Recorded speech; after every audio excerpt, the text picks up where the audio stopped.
Bonjour, Silou Cuisine Academy. Aujourd'hui, je vous donne la recette d'un gel d'agar-agar que nous allons utiliser dans multiples recettes.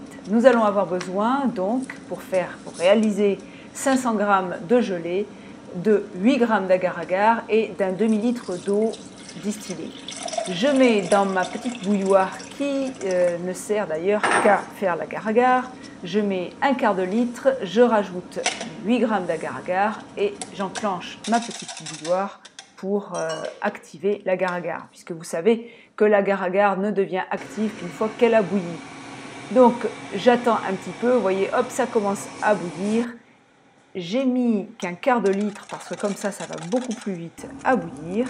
Et une fois que c'est prêt, je vais mettre le quart d'eau restant dans ma bouilloire. Je vais remuer et je vais verser ensuite dans mon plat pour que cette préparation se gélifie. Cette préparation va nous servir entre autres à réaliser des yaourts un peu plus tard et à réaliser également des crèmes et d'autres préparations que vous verrez par la suite.